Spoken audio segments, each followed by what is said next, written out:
Ok, ici Chris FU DGY. Je voulais simplement faire une petite vidéo ce matin, du moins cet après-midi, pour vous faire voir comment on règle un bug et donc un vibroplex, et également comment on manipule. Voilà, alors ici c'est un vibroplex enfin original de 1962 me semble-t-il, j'ai plus la date exacte.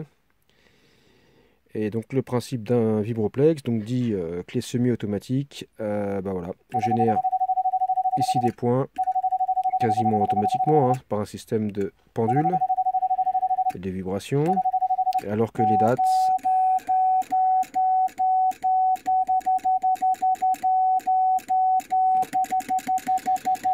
sont générées par, enfin disons par le manuellement, quasiment uniquement manuellement. Alors, comprendre le fonctionnement, donc on a compris comment que ça fonctionnait, ok. Maintenant les réglages. Alors, je vais faire comme si la clé, je venais de la recevoir et je ne sais pas à quoi ça sert. Tout ça, tout ça, tout ça. Mince, je voulais pas défaire de trop par contre la force. Alors je reste ma force. Je vais dérégler cela. Voilà. Alors, en fait, première chose à faire, déjà, il faut que la clé soit sur une surface stable. On met un petit tapis en dessous pour éviter qu'elle bouge de trop d'ailleurs, pour qu'elle dérape.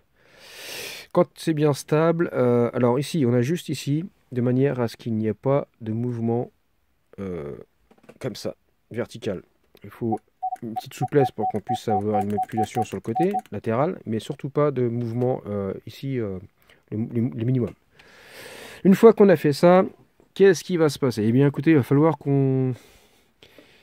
Quand on va manipuler, quand on va générer notamment des dits et des points, la barre va revenir ici et elle va être stoppée par cette partie-là. Sauf que il va falloir ajuster de manière à ramener cette vis-là, de manière à amener la barre qu'elle vienne juste toucher cette partie-là. Car si on ne faisait pas ça, vous voyez par vous-même, quand on fait un date, la barre voilà, va sur la droite également ici, alors qu'elle ne devrait pas bouger. Ici, elle devrait bouger que sur cette côté-là et pas de l'autre côté. Quand je le manipule comme ça, elle ne devrait pas bouger. Donc, on va venir comme ça. Je la tourne de manière à venir jusqu'au point de touche. Si je peux dire ça comme ça. Voilà. Donc, on revient en arrière. Hop, quand ça touche, on vient serrer. Principe, ça doit pas être mal. Voilà. Quand je lâche, ça vient. Et quand je tourne de l'autre côté, voilà, elle bouge plus. Bon, là, elle bouge avec le ressort là. C'est normal, il y a du ressort et une petite vibration. Donc, de ce côté-là, ça serait pas mal, a priori. S'il n'y a pas de duel.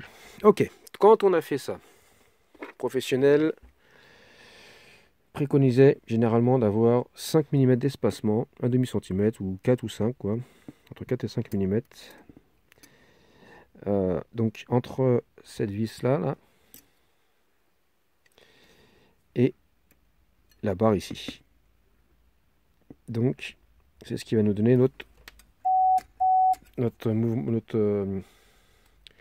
distance de mouvement.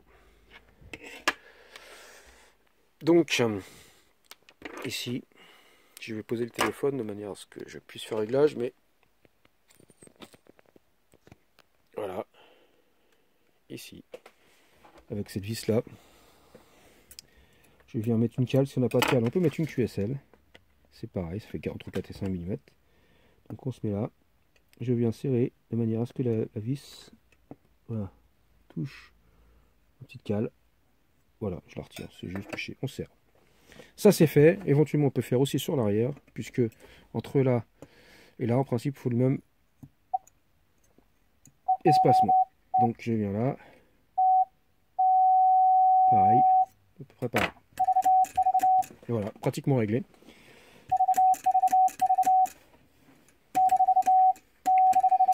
Après, manipulation, elle se passe généralement un mouvement latéral. C'est un mouvement de poignet et de doigts, hein, mais disons beaucoup le poignet. Il faut bouger le poignet là, comme ça. Hein. Vous voyez?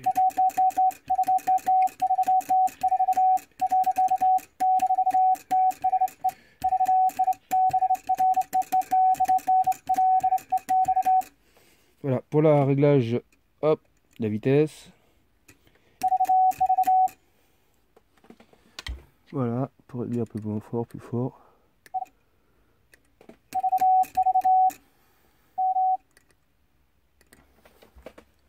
Voilà.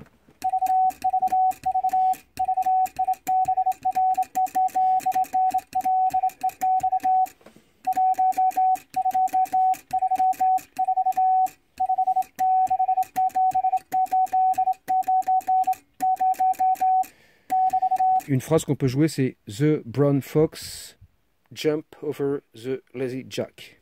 The lazy dog, sorry. The lazy jack, c'est pour la voile. C'est pour ranger la voile. The lazy dog. Et donc, c'est souvent ce que jouaient les professionnels également pour voir si leur bug était bien réglé. Donc,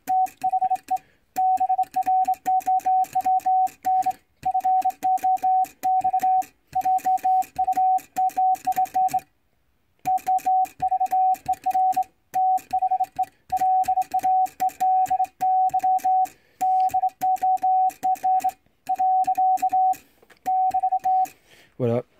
Donc, ça, c'est pour le réglage est effectué. Après, on peut jouer sur la force ici. Voilà, à savoir que c'est un tout, hein, en fait, entre le réglage de la force là, de celui-là et de l'écartement là. C'est ce qui va faire votre note, vos mauvais contacts, etc. S'il y a trop de force ici, ça peut revenir manipuler ici. Voilà, faut ajuster ça, mais vous voyez, réglage classique. Après, on peut peaufiner un petit peu, avoir un peu plus de souplesse, un peu plus de dureté, rapprocher un petit peu le contact. Mais là, on a un réglage de base. Je vais passer sur un vibro. Alors, j'ai oublié de préciser une chose. Je ressors. Voilà, j'ai quand même ajouté cette petite pièce. Pardon, cette petite pièce ici. Voilà, afin de maintenir un peu plus le ressort ici. Pour éviter qu'il bouge de trop. Ça évite d'avoir de mauvais contacts. On a souvent des mauvais contacts dans les bugs. Sur les dites notamment. Et ça évite pas mal. Hein. Je dis, il me l'a peut-être un ou deux de temps en temps, mais c'est assez rare. Voilà. Je vais passer sur un autre vibro pour... ouais, c'est quasiment pareil. Je vais passer sur un modèle qui est un champion de 60... quel est 67 celui-là? Je sais même plus. Je crois que c'est 62, l'autre de 67. Donc ça va être 67 celui-là. Alors c'est pareil. Hein. Le même principe. Hein, j'ai aussi la patte ici. Voilà. Les contacts. Alors le réglage ici, il est ici. Hein. La particularité de cela, c'est en fait c'est le modèle, c'est le Lightning en version un peu plus light. Donc le Lightning est ici. Hein. Ouais, c'est les mêmes. Hein. C'est les mêmes. Hein. Voilà, sauf que le Lightning a une version avec ça. Et ici. Et voilà. Donc simplement, c'est une version un peu différente. Mais c'est les mêmes que celui-là. Voilà, donc tout simplement les réglages ici se font ici. C'est pour ça c'est l'espacement, donc les 4-5, l'espacement du contrôle de la course. Et là-haut, le ressort, le contrôle de la force. L'autre côté, ici, le contrôle du point de touche. Et ici, pareil, mes contacts et mes ressorts. Et regardez ceux-là. Celui-là sonne bien aussi. Hein.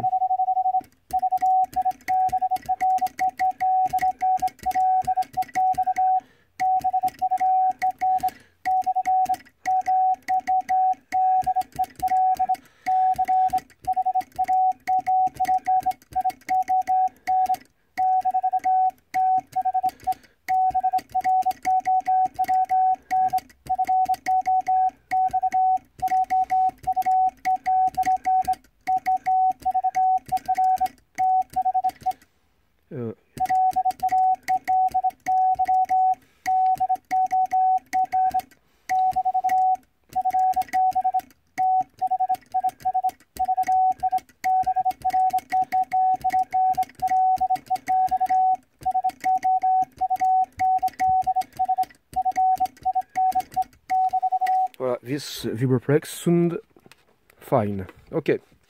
Et puis, bon, écoutez, hein, donc on y est. Voilà, un vieux bug, enfin, des très vieux bugs, 1919. Ouais, il serait encore à restaurer, mais bon.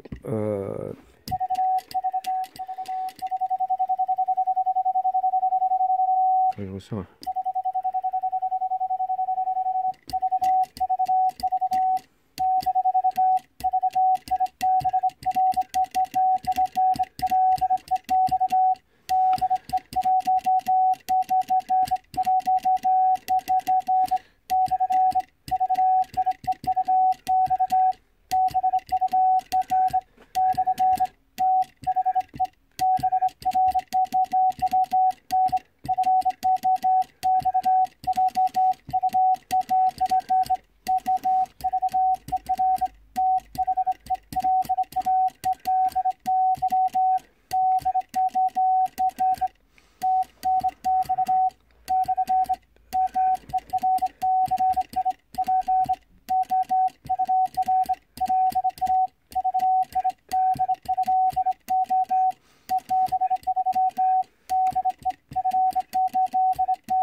Voilà, merci, j'espère que les réglages, enfin que cette vidéo vous a permis de comprendre un peu mieux le bug et notamment ces réglages. Allez, 73 et à bientôt sur l'air.